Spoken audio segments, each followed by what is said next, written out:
Olá, meus alunos do terceirão, que saudade de vocês. Espero que todos estejam bem, estudando em casa, se preparando para o Enem, né? Tudo isso que vai acontecer esse ano e que nós possamos enfrentar de cabeça erguida esse momento tão difícil que nós estamos enfrentando. Então, fique em casa. Olha a dica. Semana passada eu passei um exercício de revisão, tá certo?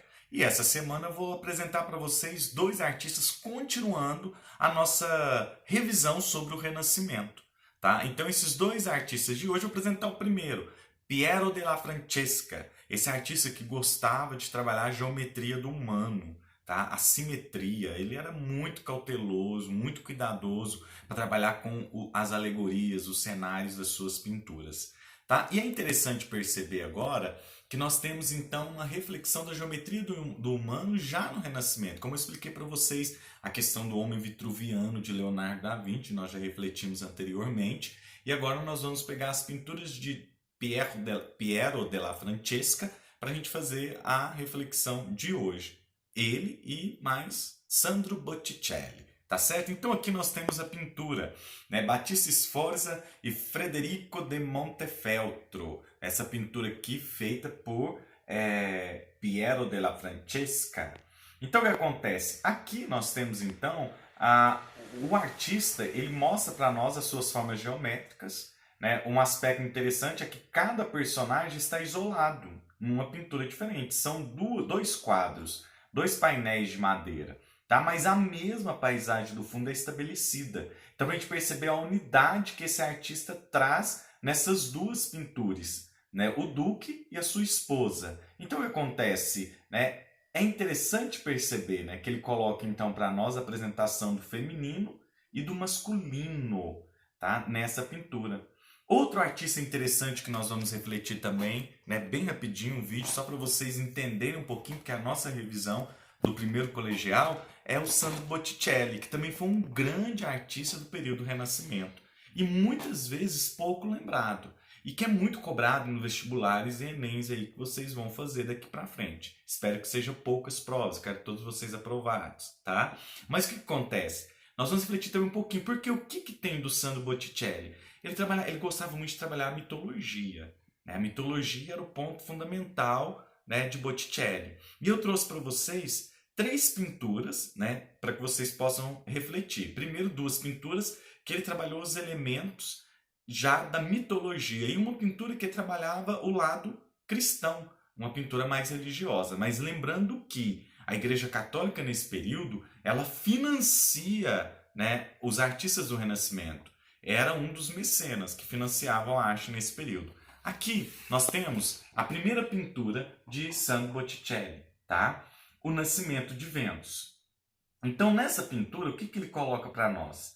Né? A espiritualidade, a preocupação com a beleza. Porque, na verdade, o que nós temos também?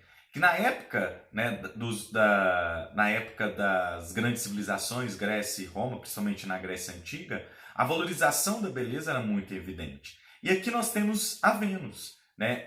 A Vênus, né, de uma forma frágil, delicada, diferente da Vênus de Lendorf, que nós já estudamos na primeira aula desse ano, que foi a arte rupestre, a escultura rupestre. Então o que acontece? Aqui nós vemos ela desamparada, né? À espera de algo, de alguma coisa que vem ao encontro dela, né? Ou seja, alguns estudiosos do pintor colocam para nós que essa quietude, do quadro, né, do artista, é uma fase de recolhimento dele mesmo. E por isso que ele coloca essa pintura refletindo, então, um momento da sua própria vida. Mas não deixando essa mitologia, não deixando a entender, né, o nascimento de Vênus aí. O que acontece? O que nós temos? À direita, né, cobrindo a deusa, nós temos, então, né, a inspiração de vários outros deuses desse período. Segundo a tradição, a deusa do amor nasceu da espuma formada sobre o mar pelos testículos do céu. A deusa se oferece doce ao olhar do mundo, mas não parece frágil. Então, essa é a primeira pintura que nós vamos refletir. Depois, nós passamos para uma outra pintura também muito famosa de Sandro Botticelli, que é a Primavera, que com certeza vocês lembram dessa pintura. Tá certo? A Primavera, olha que interessante. Então, o que acontece? Essa figura mítica está cercada de alegorias, viu? O que são alegorias? Como eu já expliquei para vocês. Alegorias são aquelas questões que não têm forma, tipo a liberdade guiando o povo. Então eu tenho a liberdade, mas quem diz que a liberdade é uma mulher naquela pintura, né? Então isso é uma alegoria. Então essa pintura é cheia de alegorias, né?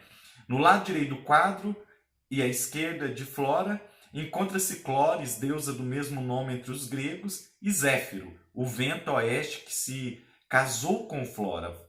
Também é interessante notar que ela está ornamentada com roupas gloriosas e joias de uma mulher casada da sociedade florentina, simbolizando a maternidade. Né? Então, o que acontece? Nós também podemos perceber que algumas interpretações também de rosas que simbolizam as coisas boas da vida. Então ele, né, o Sandro Botticelli, gostava muito de utilizar essa questão da mitologia, tá?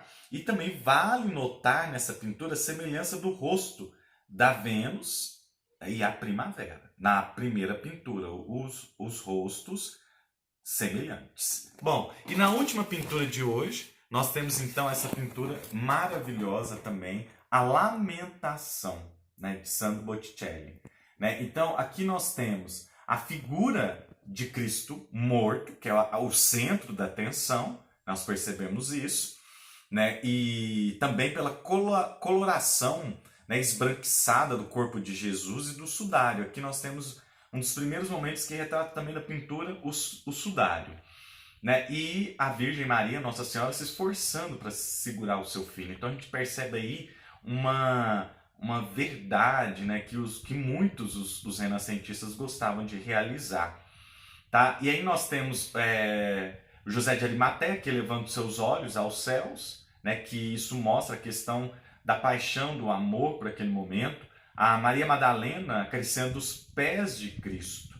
É interessante que a grandiosidade dessa pintura, os volumes das roupas, né, que não deixa perder a grandiosidade e as características das figuras de Botticelli. Então, gente, essas são as 3 pinturas, né, dessa reflexão, dessa nossa revisão com esses 2 pintores, Piero della Francesca e Sandro Botticelli. Qualquer dúvida, entre em contato comigo que eu responderei vocês individualmente ou no grupo da sala do WhatsApp. Um beijão, te cuidem, amo cada um de vocês. Beijo!